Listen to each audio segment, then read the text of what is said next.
किसान भाइयों नमस्कार। कृषि समाचारों में आपका स्वागत है। सबसे पहले नजर डालते हैं आज के मुख्य कृषि समाचारों पर। दूध उत्पादन बढ़ाने की जिम्मेदारी परिषद को, अब किसान धूल से नहीं होंगे परेशान। बासमती चावल को बकानी रोग से खतरा, टीकाकरण में लापरवाही पर होगी कार्रवाई। और अब कृषि समाचार विस्तार से। प्रदेश सरकार ने प्रदेश में रिकॉर्ड दुग्ध उत्पादन के उद्देश्य से राष्ट्रीय गाय एवं भैंस प्रजनन की परियोजना की जिम्मेदारी उत्तर प्रदेश पशुधन विकास परिषद को दी है, जिसके लिए परिषद द्वारा राष्ट्रीय गाय एवं भैंस प्रजनन परियोजना को सफल बनाने के लिए ठोस उपाय किए जा रहे हैं। राज्य में मादा दुधारू पशुओं के लिए प्रजनन निवेशों की नियमित एवं सुदृढ़ व्यवस्था की गई है। इसके अलावा नवीन योजना national programme for bovine breeding एवं डेयरी डेवलपमेंट को लागू किए जाने की शासकीय स्वीकृति प्राप्त की जा चुकी है। खेतों में गेहूं, धान और दूसरी फसलों की कटाई के दौरान अक्सर किसान फसलों से निकलने वाली वेस्ट मटेरियल धूल मिट्टी के संपर्क में आकर सांस से संबंधित बीमारियों से ग्रसित हो जाते हैं। इसी समस्या से निपटने के लिए पंजाब कृषि विश्वविद्यालय के वस्त्र विभाग ने ऐसे वस्त्र तैयार किए हैं जिन्हें पहनकर किसान धूल मिट्टी से खुद को बचा सकते हैं। ये वस्त्र पूरे शरीर को कवर करने वाले हैं। गर्दन के ऊपर के हिस्से को कवर करने के लिए 3 टाइप मास्क भी इस ड्रेस के साथ जोड़ा गया है। इन वस्त्रों को पहनने के बाद कटाई करने व करवाने के दौरान धूल मिट्टी और फसलों का वेस्ट मुंह और नाक के अंदर प्रवेश नहीं करता। प्रदेश में कम हुई वर्षा के चलते धान की फसल को अनेक रोगों से बचाने की आवश्यकता है। झोंका, बकानी और ब्लास्ट जैसी बीमारी का प्रकोप बढ़ने से उत्पादन प्रभावित होने का खतरा बना हुआ है। खासतौर पर झोंका और बकानी रोग से बासमती की सुगंध कम हो सकती है। सितंबर में धान में बालियां निकलने व दाना पड़ने के समय मानसून की बेरुखी ने बीमारियां बढ़ा दी हैं। कृषि विशेषज्ञों के अनुसार धान की पत्तियां पीली या काली दिखाई दें तो समझ लें कि बकानी रोग दस्तक दे रहा है। पशुपालन विभाग की ओर से खुरपका व मुंहपका समेत कई बीमारियों से मवेशियों की रक्षा के लिए 30 अक्टूबर तक सघन अभियान चलाया जा रहा है। प्रदेश भर में चलने वाले इस सघन टीकाकरण अभियान में घर घर जाकर मवेशियों के बच्चों और गर्भस्थ मवेशियों को छोड़कर सभी मवेशियों के टीकाकरण करने के निर्देश दिए गए हैं। इस अभियान में 4.7 करोड़ मवेशियों को टीका लगाने का लक्ष्य रखा गया है। और किसान भाइयों, अब बात करते हैं कृषि वैज्ञानिकों के अनुसार इस हफ्ते की जाने वाली कृषि गतिविधियों की। धान का भंडारण करते समय ध्यान रखें कि धान के दानों में नमी ना हो। जाड़े के मौसम वाले गन्ने की बुआई का काम 15 अक्टूबर तक पूरा कर लें। राई और सरसों की बुआई का काम भी पहले से दूसरे हफ्ते में निपटा लें। असंचित इलाकों में मटर, मसूर और चना की बुआई का अक्टूबर के मध्य तक निपटा लें। बुआई से पहले खेत को अच्छी तरह से तैयार करके खरपतवारनाशी दवा का इस्तेमाल अवश्य करें। सोयाबीन में ज्यादातर फलियां पक जाएं तो शीघ्र ही सोयाबीन की कटाई करें। सभी दलहनी फसलों के बीजों को राइजोबियम कल्चर व पीएसबी से उपचारित करें। जड़ वाली सब्जियों यानी सलजम, मूली और गाजर की बुआई की जा सकती है। आलू की बुआई भी इसी महीने शुरू होती है। इसकी तैयारी के लिए खेत को अच्छी तरीके से जोतकर उसमें भरपूर मात्रा में कंपोस्ट खाद मिलाएं। किसान भाइयों, कृषि समाचारों के बाद आइए अब जानकारी लेते हैं औसत मंडी भावों की।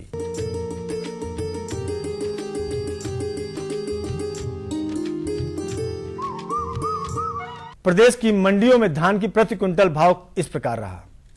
लखनऊ 1415 रुपए प्रति क्विंटल, लखीमपुर 1380 रुपए प्रति क्विंटल, फैजाबाद 1330 रुपए प्रति क्विंटल, हरदोई 1410 रुपए प्रति क्विंटल और शाहजहांपुर 1015 रुपए प्रति क्विंटल। चावल की बात करें तो चावल का भाव प्रति क्विंटल इस प्रकार रहा। लखनऊ 2200 रुपए प्रति क्विंटल, लखीमपुर 2150 रुपए प्रति क्विंटल, फैजाबाद 2075 रुपए प्रति क्विंटल, हरदोई 2150 रुपए प्रति क्विंटल और शाहजहांपुर में 2030 रुपए प्रति क्विंटल। गेहूं का भाव प्रति क्विंटल इस प्रकार रहा। लखनऊ 1550 रुपए प्रति क्विंटल, लखीमपुर 1510 रुपए प्रति क्विंटल, फैजाबाद 1470 रुपए प्रति क्विंटल, हरदोई 1520 रुपए प्रति क्विंटल और शाहजहांपुर 1505 रुपए प्रति क्विंटल। अब बात दलहनी फसल मसूर की।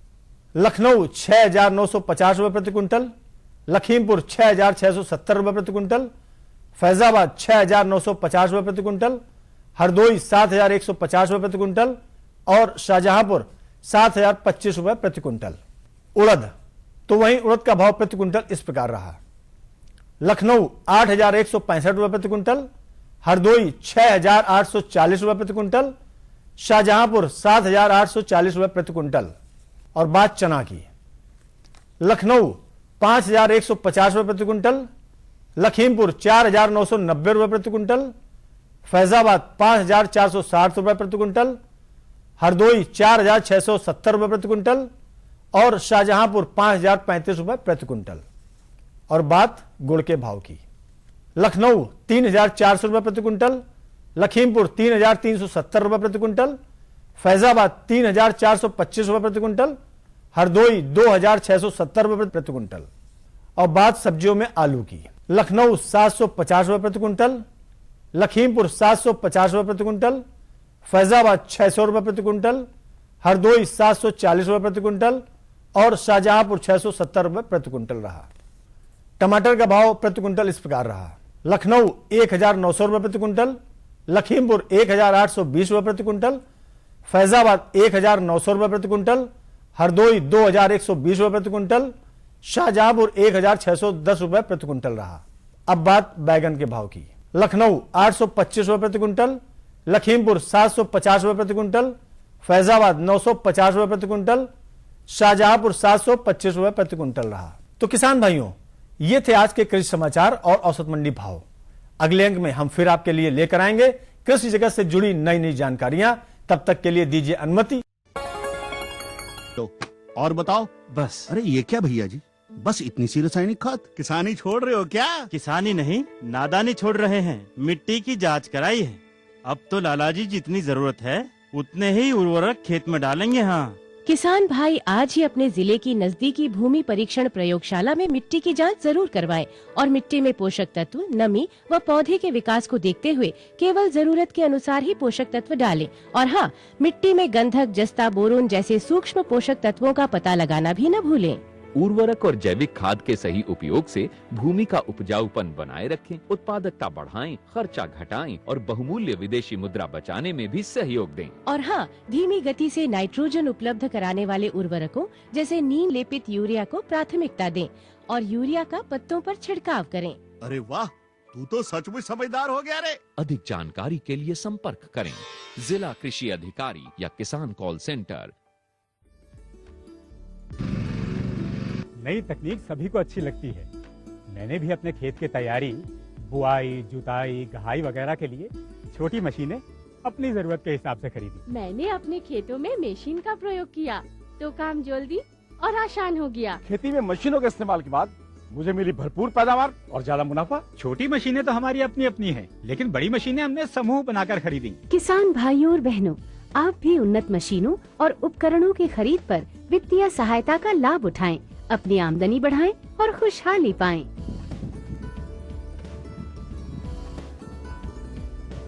हो गया।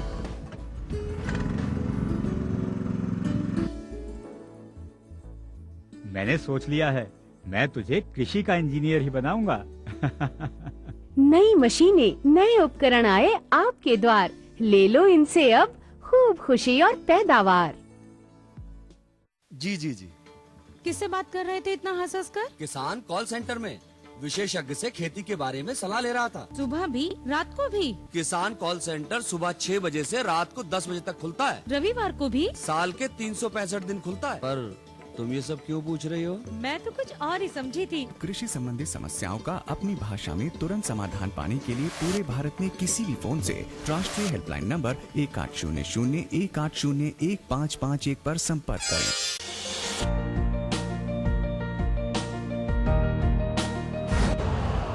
यूरिया का स्वदेशी उत्पादन 70 लाख टन बढ़ाने के लिए 6 उर्वरक संयंत्रों का उद्धार किया जा रहा है। FCIL के गोरखपुर, सिंदरी, तलचर और रामागुंडम संयंत्र, HFCL की बरौनी इकाई और BVFCL की नामरू फोर्थ। सोने पर सुहागा ये है कि देश में अब बनेगा सिर्फ नीम लेपित यूरिया, क्योंकि इससे होगा किसानों का फायदा ही फायदा। अनाज का उत्पादन 10% तक बढ़ेगा। बढ़ेगी 10 से 15% नाइट्रोजन क्षमता।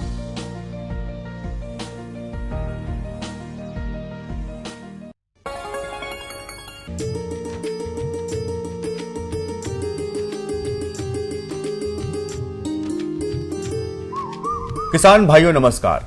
कार्यक्रम कृषि दर्शन के आज के अंक में कृषि समाचार और मंडी भाव के बाद आप सभी किसान भाइयों का एक बार पुनः स्वागत है। किसान भाइयों, आज के अंक में हम जानकारी प्राप्त करेंगे कि एजोला क्या है। सुनने में बड़ा ही विचित्र लगता है लेकिन बहुत ही आकर्षक है और इसके बारे में जानना भी बहुत ही आवश्यक है कि एजोला क्या है, किस तरीके से ये मनुष्यों के लिए, पशुओं के लिए और हमारी फसलों के लिए उपयोगी है। तो आज के अंक में इसी विषय पर जानकारी प्राप्त करते हैं और इस विषय को विस्तार से बताने के लिए हमारे साथ मौजूद हैं चंद्रशेखर आजाद कृषि एवं प्रौद्योगिकी विश्वविद्यालय कानपुर से विभागाध्यक्ष डॉक्टर एसपी त्यागी जी। आइए उनका स्वागत करते हैं। डॉक्टर साहब का बहुत बहुत स्वागत है कार्यक्रम कृषि दर्शन में। जी मैं अपने सभी किसान भाई की तरफ से जानना चाहता हूँ कि ये एजोला ये क्या है। हाँ देखिए, ये एजोला जो है जलीय एक फर्न है जो पानी के ऊपर तैरता है और ये जो है आप देखेंगे ठंडे मौसम में जो स्थिर पानी है उसमें जो है ये उगता है और दूर से देखने पे ये जो है हरे रंग का या लाल रंग का दिखाई देता। पत्तियां बहुत छोटी छोटी होती हैं लेकिन मोटी बहुत होती हैं और इन पत्तियों के जो है छिद्र होते हैं उनमें एक सहजीवी साइनोबैक्टीरिया जिसे हम एनावीना एजोली कहते हैं वो पाया जाता और ये वायुमंडल की जो नाइट्रोजन है उसके स्थिरीकरण मतलब नाइट्रोजन फिक्सेशन का ये काम करता है। सबसे पहले जानना चाहूंगा कि किस, चूंकि तीनों के लिए, मनुष्यों के लिए भी, पशुओं के लिए भी और हमारी फसलों के लिए बहुत उपयोगी है, तो शुरुआत हम फसलों से करेंगे कि फसलों के लिए किस तरीके से उपयोगी है। हाँ देखिए, इसको जो है जैव उर्वरक के रूप में हम जो है प्रयोग करते हैं और कहते भी हैं। तो इसमें जो धान जिन खेतों में जो है पानी खड़ा रहता उनमें हम क्या करते हैं कि बुआई के 1 सप्ताह बाद इसे जो है 1 क्विंटल प्रति हेक्टेयर की दर से जो है उगाया जा सकता और ये जो है इतना उगने पे ये 2 किलो नाइट्रोजन प्रतिदिन जो है स्थिर करता। धान के खेतों में हमने ये लगा दिया, इसको हम जो है कंपोस्टिंग के रूप में भी काम में ले सकते हैं और दूसरे हरी खाद का से भी इसका प्रयोग कर सकते हैं। 10 टन प्रति हेक्टेयर अगर इसको हम भूमि में मिला दें तो ये हरी खाद का भी काम करता। और धान में विशेष तौर से जो है कि जैसे जो है ये ऊपर पानी पे तैरता है तो किसी भी तरह का जो है खरपतवार नहीं होता और ये जो है पूरे सीजन में धान के में लगभग 50 से 60 किलो नाइट्रोजन फिक्स कर देता कि भाई इतनी नाइट्रोजन की बचत होती है। मतलब 2/3 नाइट्रोजन ही केवल हमें देनी है धान की फसल में और 1/3 जो है हमारी बचत हो जाती है। यानी प्रकृति में प्रारंभ से ही ये चीजें उपलब्ध हैं कि फसल के लिए हमारे पास नाइट्रोजन की आवश्यकताएं और जो पोषक तत्वों की आवश्यकता है वो पहले से है, बस खाली देखने का नजरिया है और हमें उसको प्रयोग करना आना चाहिए। ये धान में ज्यादा सिंचाई की आवश्यकता होती, पानी की ज्यादा जरूरत होती, तो उस वहां पर तो ठीक, लेकिन जो जिन फसलों में कम पानी रहता है तो उसमें भी इसका प्रयोग कर सकते हैं। नहीं, इसमें फिर इसका प्रयोग हम हरी खाद के या कंपोस्टिंग के रूप में कर सकते हैं चूंकि पानी बहुत जरूरी है, ये स्थिर पानी में ही जो है, इसीलिए मैंने ये प्रश्न किया। जैसे कि डॉक्टर साहब ने बताया कि मनुष्यों के लिए भी ये बहुत उपयोगी है, तो उनके लिए किस तरह से उपयोगी है? देखिए, मनुष्यों के लिए चूंकि ये जो है अगर हम इसकी पहले कोई भी चीज हो, चाहे हम पशु आहार में उसको लें या मनुष्यों के आहार में लें, तो हम उसकी न्यूट्रिटिव वैल्यू देखते हैं। तो इसमें जो है प्रोटीन की मात्रा 25 से 35% है, क्रूड फाइबर जो है वो 12 से 14% है और जो खनिज मिश्रण है एस जिसको हम कहते हैं वो जो है वो 12 से 15% होती है और इसमें जो मुख्य खनिज हैं वो calcium, phosphorus, magnesium, iron, copper, zinc, ये जो है प्रचुर मात्रा में मिलते हैं। इसमें कैरोटीन और विटामिन B12 भी पाया जाता और प्रोबायोटिक्स इसके अंदर हैं। तो इस वजह से ये जो है मनुष्यों के जो अंतरिक्ष में जो है जाते हैं लोग, उनके भोजन में जो है इस एजोला का प्रयोग किया जाता है। जी। और पशु आहार की जहां तक बात करें तो इसमें मैंने बताया कि जो इसकी प्रोटीन है वो भी जो है बहुत उसकी पाचकता ज्यादा है, तो डीसीपी इसमें 20 से 30% होती है, और एक होता TDN value, total digestible nutrients, वो जो है इसके लगभग 80% होते हैं। तो जो हमारे पशु आहार हैं, विशेष तौर से जो मुर्गियां हैं, वो बड़े महंगे होते हैं, तो इनका जो है 20 से 25% हम जो है इस अजोला से जो है रिप्लेस कर सकते हैं। और देखिए मांस वाली मुर्गियों में जब हमने प्रोटीन बेसिस पे ये हटाया तो क्या होता कि जो मांस वाली मुर्गियां हैं इनका वजन जो है वो 10 से 15% बढ़ जाता।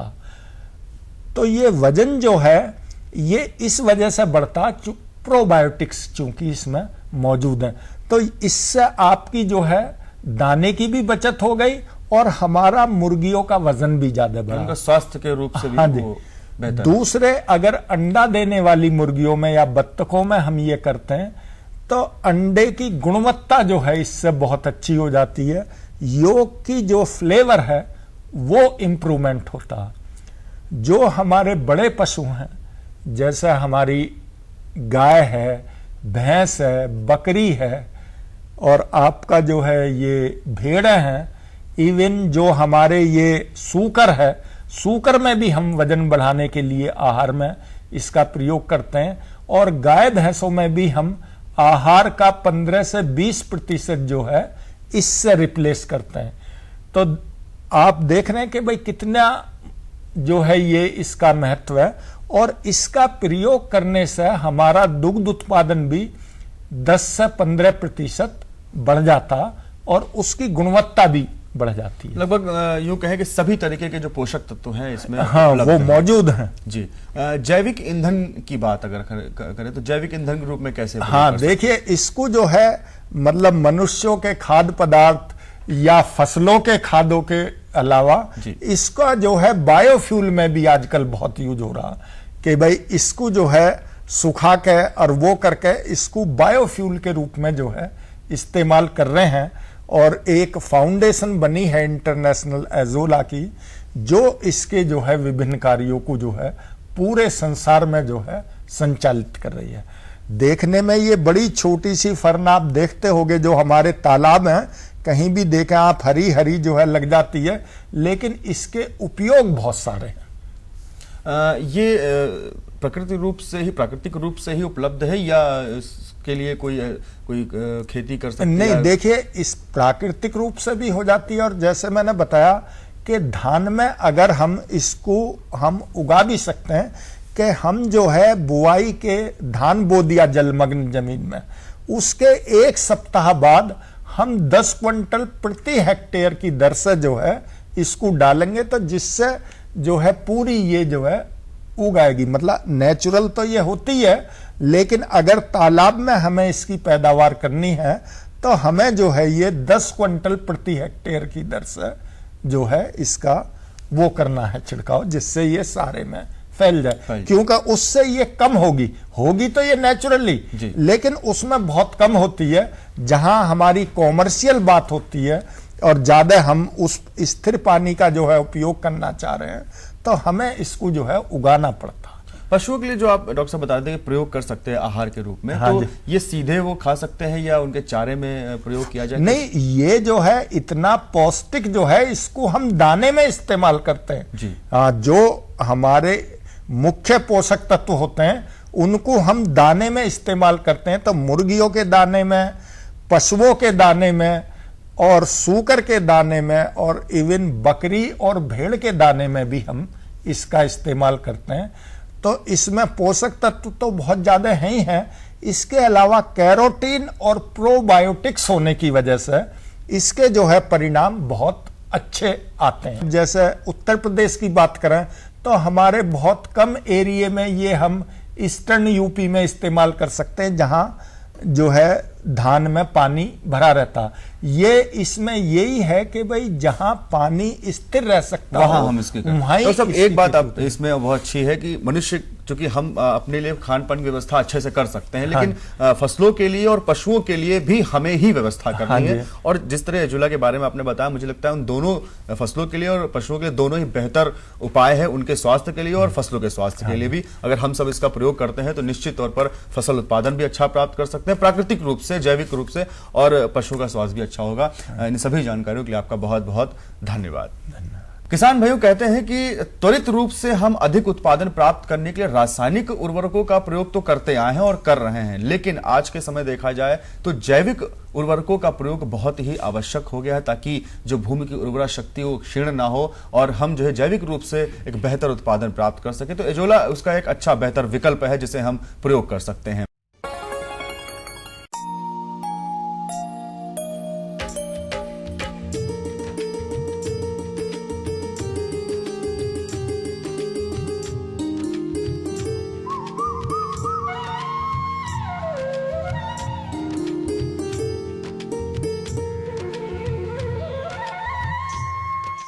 खेती की जानकारी के बाद अब प्रस्तुत है मौसम समाचार। मौसम में पिछले दिनों मानसून विदा होने के बाद से दिन साफ रहा और धूप अच्छी रही। इस दौरान दिन में औसत 8.9 घंटे प्रतिदिन धूप खिली। इस दौरान मौसम में पिछले दिनों प्रदेश का अधिकतम औसत तापमान लगभग 36 से 38 डिग्री सेल्सियस दर्ज किया गया तथा न्यूनतम औसत तापमान 22 से 25 डिग्री सेल्सियस दर्ज किया गया। इस दौरान हवा की औसत गति 6 से 19 किलोमीटर प्रति घंटा रही। मौसम विभाग के पूर्वानुमान के अनुसार आने वाले दिनों में मौसम साफ रहेगा। इस दौरान अधिकतम औसत तापमान लगभग 38 से 40 डिग्री सेल्सियस रहने की संभावना है, तो वहीं न्यूनतम तापमान औसत रूप से 22 से 24 डिग्री सेल्सियस रहने की संभावना है। इस दौरान हवाएं औसतन 8 से 13 किलोमीटर प्रति घंटे की गति से चलने की संभावना है। और अब बात करते हैं मौसम को ध्यान में रखते हुए कुछ सामयिक कार्यों के बारे में। किसान भाइयों, गाय भैंसों के चारे के लिए बरसीम की बुआई करें। अक्टूबर में सर्दी का असर तेजी से बढ़ता है, तो गाय भैंस के बच्चों के लिए खतरनाक होता है। इसके लिए उन्हें ठंड से बचाने का इंतजाम करें। पशु चिकित्सक की सलाह लेकर जरूरी टीके लगवाएं और कीड़े मारने वाली दवा खिलाएं। मुर्गी के सेट को अच्छी तरह से साफ करके उन्हें सर्दी के मौसम के हिसाब से तैयार करें। तो किसान भाइयों, ये थे कृषि मौसम समाचार। कुछ और नई जानकारियों के साथ हम फिर मिलेंगे अगले अंक में। तब तक के लिए दीजिए हमें अनुमति। नमस्कार।